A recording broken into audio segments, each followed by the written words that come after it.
Speaking of Bato de la Rosa, eto, cry, cry, cry, cry, cry like a butterfly. Ang pangit ng boses mo, Mark Ramos. Sabi ni Weekly Reset, 239 likes. Oh, Ontiveros, Ontiveros, Ontiveros, Ontiveros. Ito lang po patunay mga kababayan na kapag ka po yung mga government supporter at mga loyalista talagang mukhang ang rekta kay Risa Ontiveros kesa po kay Inday Sara Duterte. Anyway, si Tobats nagtuturo ata. Ano? Si Tobats nagtuturo ata. Sabi dito, wala pa yung PIDEA leak, yung investigation, kasi isa yan po sa pinapaniwalaan kung bakit napuruhan na si Juan Miguel Mig Zubiri, mga bossing, na dati po nating Senate President. Ano po? Tapos biglang bumoto si Tobats doon sa matanggal si Zubiri, sakit sa ulo, painful. Kumbaga, nahudas nga, mga kababayan. So, nagpapaliwanag si Tobats dito. Wala pa yung PIDEA leak investigation, nandyan na yun. Kumbaga, may coup na daw po, may kudeta na daw po sa loob ng Senado. Nagtuturo. Panahon ni Senator Jinggoy, si Senator Jinggoy na gustong ikudeta si Senator Mig Zubiri.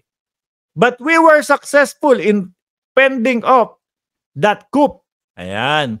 Ngayon, narekindle na lang ito, another effort, particularly sa grupo ng mga artista. Oh, yun daw po ang sinisisi ata niya. Si Binoy, sino pa ba? Sino pa ba yung mga artista? Lito Lapid, nandyan pa, di ba? O, kasama ba yun? O, grupo ng artista daw. Nag-attend siya ng physically, lumala yung condition niya, namaga yung kanyang paa. Talagang pinupush ni Bato de la Rosa. Na yung ang dahilan ng pagkakasibak ng Senate President na si Miguel Zubiri, yun pong dahil sa paa ni Senator Bong Revilla, mga kababayan. Pero ako talagang pakiramdam ko po napuruhan si Miguel Zubiri dito dahil dito kay Tobats. Kasi yun yung kitang-kita natin, mga bossing, na talagang aksaya sa pera ng taong bayan at nahalata ng ng sangkasenaduhan. Ibang klase yung word na yun, Tagalog, sangkasenaduhan. Yung mga senador natin, nahalata nila, mga kababayan, na it's a waste of money na naghihiring ka dyan, walang katorya-torya, walang kakwenta-kwenta, tapos yung papel na hawak mo Xerox copy, at matigas pa mukha nila, ha, mga bossing, kagaya ni Morales. Ang ating butihing senador Jinggoy Estrada may hawak yung papel.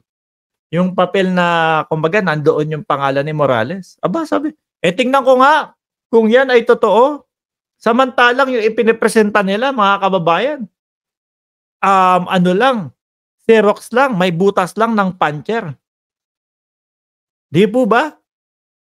Ibang klase itong mga to. Nag-attend siya physically, lumala yung kondisyon niya, namaga yung kanyang paa. So nakiusap yung Senator Tolentino, Senator Chis, at kung pwedeng pagbigyan si Senator Bong Revilla, but yun, dinecline. Ruling ni Senator Migs is ayaw niya. So dun na-trigger yung artista. Sumama ang loob din na Robin Padilla, Jinggoy, at yung artista group, dun na nag-start. Hindi. Feeling ko po talaga, mga kababayan, dito sa PIDEA leak na po ito Alam niyo kung bakit? Malaki din po ang partisipasyon nyo, mga kababayan. Kasi sumisigaw kayo, naririnig at nakikita. Siyempre, tao lang yung mga yan. Nanonood din ng mga vloggers yan. Nanonood din ng mga nagsasalita kung ano yung sinasabi ng taong bayan. Di ba? Sabi ng taong bayan, wala. Nasasayang ang pera ng Senado dahil dito sa walang katorya-torya na hearing na ito. Ganyan. O, di ba? Galit sa European country pero napadpad ka ng London, sabi ni Melski. Mamayang konti natin pag-uusapan yan, mga kababayan. So kayo po, ano sa tingin nyo yung pinakamalaking impact, kung bakit natuluyan itong si ex-Senate President Miguel Zubiri na matanggal dun sa kanyang posisyon? Ako talagang nakikita ko itong hearing ni Bato, mga kababayan. Nakikita ko yan po talaga ang dahilan. Tapos isa pa siya doon sa bumoto para masibak Ano, sabi ni Sir Tony Ninobla, pati Binoy umayaw na kaya napasunod din si Bato at bumoto laban kay Subiri. Opo, isang block daw po sila eh. No? Kumbaga, solid ang PDP laban daw po kapag bumoto sa mga ganon. Isa-isa na silang magsisialpasan bago dumating ang warrant of arrest ng ICC, sabi ni Melsky. Maximo Bernardo, pang 239 ako, nag-like, Boss Mark. Shout out sa'yo, sir.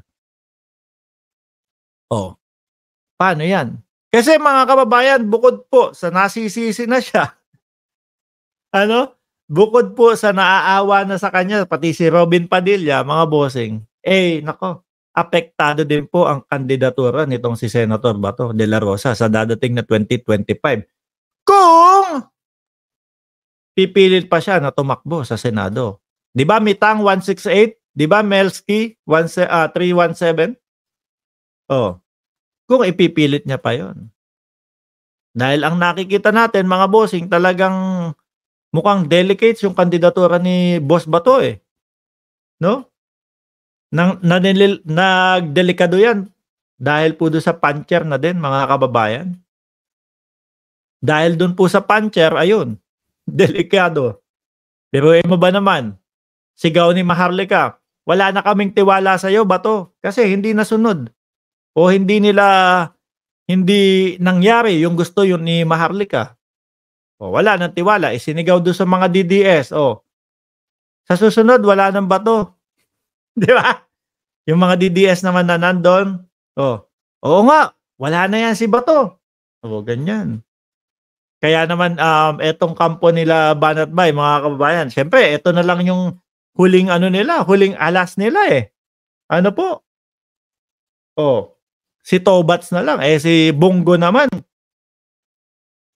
kahit yata sandamakmak na yung mga flyers o sandamakmak na yung tarpaulin ni Bongo, hindi pa din mapag-usapan si Bongo. Wala pa din si Bongo.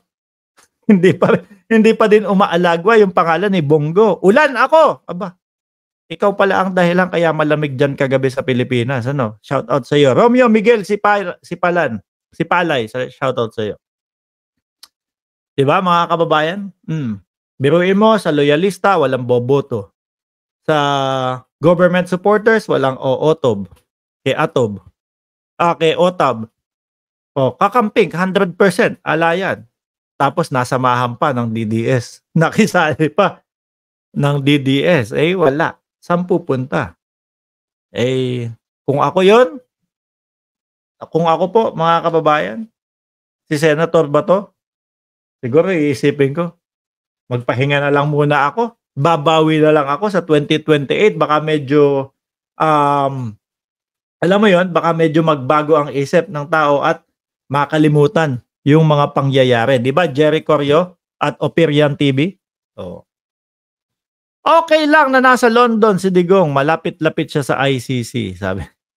The Hague, sa Netherlands. Anyway, pumunta po tayo dito sa isa natin, mga kababayan. Malapit na po tayo dyan. No? Ano ba yung susunod natin?